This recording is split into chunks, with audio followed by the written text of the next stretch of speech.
الذين لا يعلمون إنما يتذكر أولو الألباب. السلام عليكم ورحمة الله وبركاته. بسم الله والصلاة والسلام على رسول الله. اللهم علمنا ما ينفعنا وانفعنا بما علمتنا وزدنا علما ينفعنا يا كريم.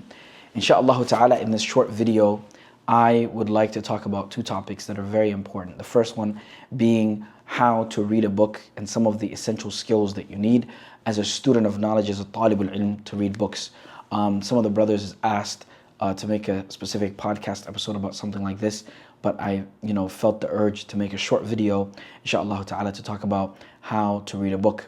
The second part of that is the book that we're going to be using is also a book recommendation. So in this video, you get a bonus 2-for-1. You get a book recommendation as well as also some practical skills that are needed in order to read a book. Now, before we really get into that, there's a few things that are very important to understand for the student of knowledge. The first is that you have to know what category of book you're reading, not genre, because the genre of books that we know, obviously when we're talking about genres of books, we're talking about like Islamic books. We don't mean like fiction, non-fiction, things like this. We're talking about like, are we reading a book in hadith? Are we reading a book in mustalah al-hadith? Are we reading a book in fiqh? Are we reading a book in usul al-fiqh? Are we reading a book in tafsir? Are we reading a book in in other matters such as lugha and so on and so forth? So in this episode, inshallah ta'ala, we are going to take one of the most important books, a work that cannot be left behind by the student of knowledge, a work that you need in your library, and it is one of the books that the scholars advise with, and it is one of the books that that makes something that is very difficult easy. And whenever you have a book that makes something that is very difficult easy, you want to give that to your beginner students, and if you're a beginner, you want to really stick to that and learn from it, and you want to go to a teacher and to teach you that, or at least kind of look through it and read it. Sometimes reading a book doesn't mean that you read it from cover to cover. Sometimes it means that you use it as a reference. That's an important thing to do as well. So the book today, inshallah ta'ala, that we have is a book that is famously known as Mukhtasar al-Zabidi.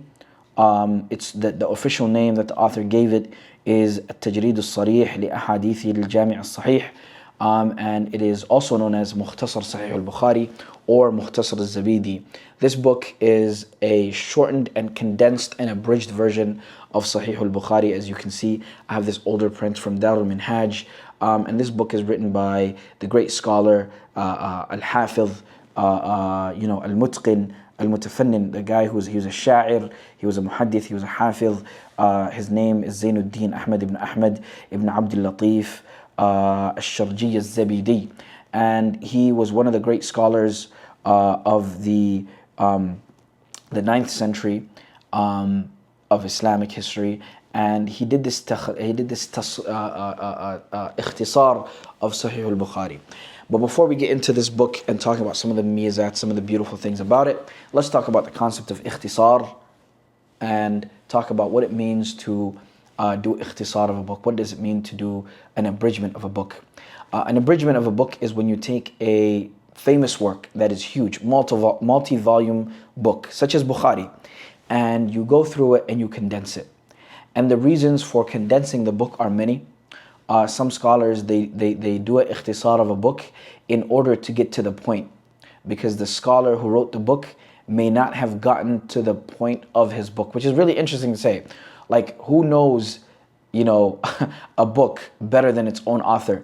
And you'd be surprised how often, because of the level of knowledge that these scholars of Islam have and the level of information that is just in their minds, when they get down to writing, they write so much, right? And this is famous with Abu Nu'aym al-Asfahani in his book Hilyatul Awliya. He brings so many narrations about, the point of the book is to tell you stories about different awliya of Allah subhanahu wa ta'ala and things that happen to them in their life. And he goes he goes about this and he writes it in the format of tabaqat, which is to begin with the Sahaba, the Tabi'een and so on, and then all the way until his time, right? But Abu Nu'aym al-Asfahani, he goes in and he puts, a hadith about the rules of mustalah al-hadith, and how to take a weak narration as opposed to how to deal with a weak narration, how to deal with a sahih narration, how to deal with hasan narration. He goes through other things. He brings things with regards to fiqh. He brings things that are related to aqidah. I mean, Abu Nu'aym al-Asfahani, he goes in because he has that much information to tell. And it's really interesting because these books sometimes, like the traditional way of authorship in Islam versus the way we know authorship today, are two different things, right? And the way in which scholars did tasnif, ta'leef, writing a book, coming up with a concept, was that they would pick a concept or an idea, and they would bring all of the hadith that they had. Then they would bring all of the aqwal of the tabi'een. Then they would bring all of the aqwal of the tba'u tabi'een. Then after that, they would bring all of the statements of their shaykhs. And then they would mix that all together. And obviously the cherry on the top being ayat from the Quran that relate to that topic. And bang, that would be it, right? Then as time went on, people started to take those narrations, take that information and explain it. So then the concept of authorship became more about not just being a naqil, being a person who is, delivering information from the past to the present, but also commentating on that information, talking about it, matter of fact, completely getting rid of the whole concept of naqal at some points, and just giving you information, and then using those, delivered statements as proof for the statements that are being made. And so as time goes on now, in the modern day that we're in, we write, and writing is done in so many different ways. So the concept of ikhtisar is to take those voluminous books that have so much information, to cut the fat and shorten it, and to give it to you in the best way possible. Either to get to the point that the author originally intended, or to make it more beautiful, or to get rid of things that are difficult about it. So in that instance, now we meet with Mukhtasar al-Zabidi. Now, before we get to that as well, some of the information that some of the things that you should do before reading a book is that you should definitely read the introduction. And there's always going to be, when you have a book like this, Mukhtasar al-Zabidi, there's always going to be two introductions. The first introduction is going to be by the person who did the tahqiq, which is the person who took the scribe written manuscript, the original text, went through it, right? Sometimes written in the handwriting of the original scholar, the author who wrote the book, or maybe his student or a student of his student, or a copyist later on that came, and basically looking at that old papyrus, old paper, and making it now, taking it from that format into the modern printed text that we have today, right? So the scholar that did that, he'll have a lot of information. He'll have information like, where were all these manuscripts found? Sometimes you'll wonder, like, where did they get this manuscript of this book? The Shaykh, like Abu Nu'aym al-Asfahani, lived in Asfahan. Why was Hilyatul Awliya in Germany? What's it doing over there, right? What were some of the things that were missing? What were the things that were found? And every manuscript has its own story. And inshallah ta'ala, maybe we can make another video about manuscripts, but there's that process. So that's found in the introduction. You'll find, for example, the tarajum, the biographies of the author, or the person who's doing the ikhtisar, sometimes the original author and the person who's doing ikhtisar. Like you find in this book, they have both. So this many pages, right, is dedicated to just that, to introducing you to this book. What is it about? Why is it important? Because sometimes the scholars of old, they didn't have an introduction. Bukhari is famous for not having an introduction into his book. He didn't walk you through his methodology and the way that he wrote. But later on, some scholars did that, and Zabidi did that himself as well, and we'll look at that. So why is it that he shortened Sahih al-Bukhari and he made an abridgment? He talks about it himself, and he says, فَاعْلَمْ أَنَّ كِتَابَ جَامِعَ الصَّحِيحِ لِإِمَامِ الْكَبِيرِ الْأَوْحَدِ مقدم أصحاب الحديث أبي عبد الله محمد بن إسماعيل بن إبراهيم البخاري رحمه الله تعالى من أعظم الكتب المصنفة في الإسلام وأكثرها فائدة. He says, فوائد. He says that this book that you have, that you're dealing with, Sahih al-Bukhari, is the most important book, and it is the one that has the most benefit. And Imam al-Bukhari is the one that they put forward. He is the leader of the scholars of hadith.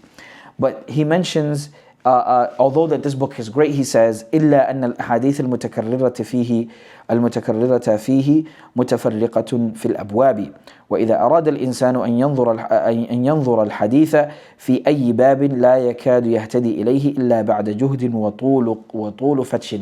He says, and if a person wants to go through the book of Imam al-Bukhari and he wants to find a specific hadith just by virtue of researching it, knowing the topic of the hadith or knowing the words of the hadith, and then he tries to go and find it, he may not find it because he might have a lot of research and a lot to go through because of the hajm of the book, because the book is a huge book, a lot of volumes, or because of something that Imam al-Nawawi mentions here, and we'll read it as Zabidi brings it. He says, in the beginning of the Sharh of Sahih Muslim, Imam al-Nawawi, he says, وَأَمَّا الْبُخَارِيُّ فَإِنَّهُ يَذْكُرُ الْوُجُوهَ الْمُخْتَلِفَةَ فِي أَبْوَابٍ مُتَفَرِّقَةٍ مُتَبَاعِدَةٍ.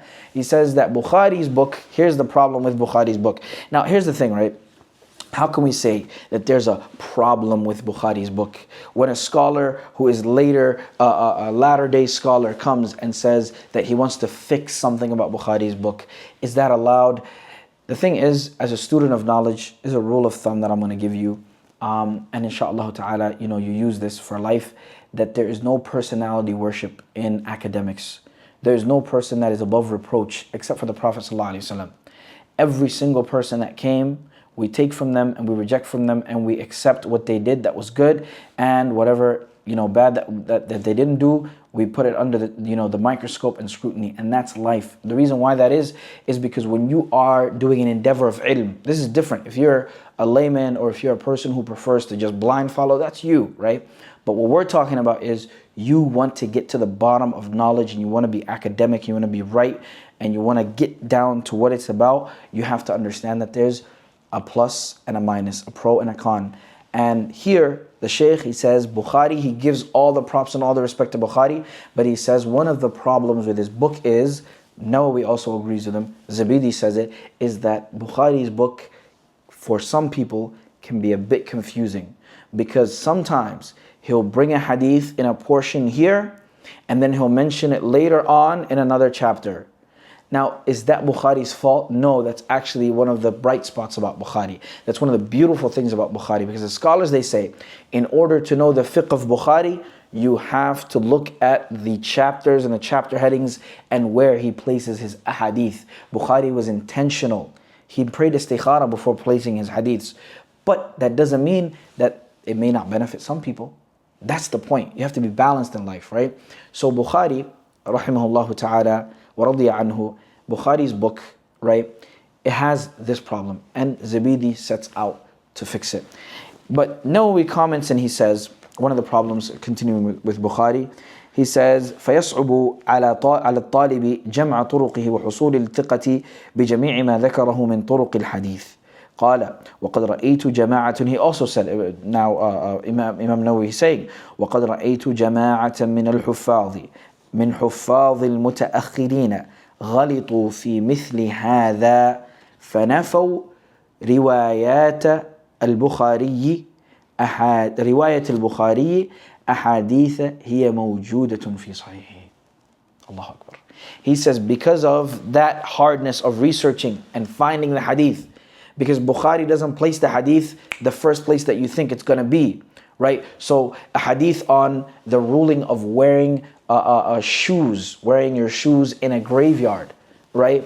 You may go and look for it. Oh, it's about wearing shoes. Let me go and try to find it in the book of clothing in Bukhari, Kitab al-Libas, and you find that it's not there.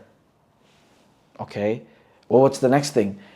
You should have looked at Kitab al-Janaiz, because maybe that hadith is also connected to another ruling of what should be done in a janaiz, although it doesn't necessitate that you're at a janaza, but maybe he brings the hadith related to what's allowed in the characteristics of graveyards in Kitab al-Janaiz. The point is, Imam al-Bukhari is a scholar among scholars. He is a scholar above the rest, right, in his field. And so what he's doing is he's on his own level. So in order to reach up to that, sometimes you need it to be made easy for you. And so what Nawawi is saying is that some of these scholars, they denied some hadiths being even in Bukhari because they couldn't find them where they looked for them.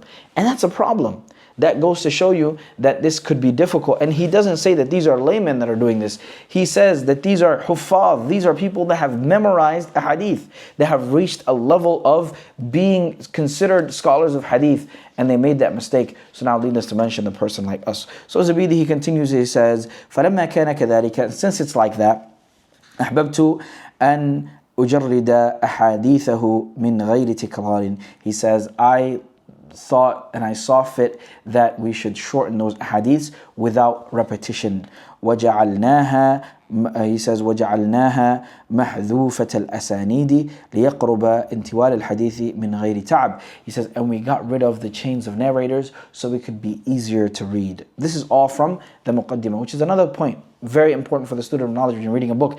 Never skip your muqaddimah. If your scholar has an introduction that you're reading, read the introduction. You will benefit far more from reading the introduction and reading a few chapters than skipping the entire introduction and just running through the chapters, because you don't know what he's bringing to you. You don't know if this book is even about sahih or da'if hadith. You don't even know what this book is about if you didn't read the introduction. You don't know what the process is. How will you go through and look for it? So he says, وَقَدْ يَأْتِي الْحَدِيثُ مُخْتَصَرًا وَيَأْتِي بَعْدُ فِي رِوَايَةٍ أُخْرى أَبْسَطُ وَفِيهِ زِيَادَةٌ عَلَى الْأَوَّلِ فَأَكْتُبُ الثَّانِي.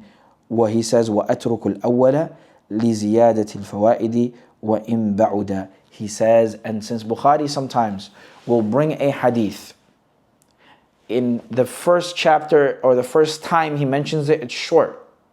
Then he mentions it later in another chapter and it's longer and it has more information. He says, I will keep the latter one with more information and I will get rid of the first one. Zabidi is going to do that in his Mukhtasar.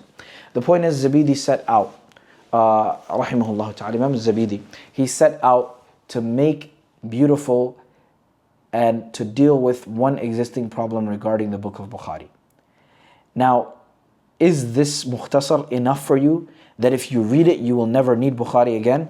The answer is absolutely not. Because no ikhtisar, no abridgement could ever, yakfik, it could ever be enough for you to not even look at the original work. You need the original work.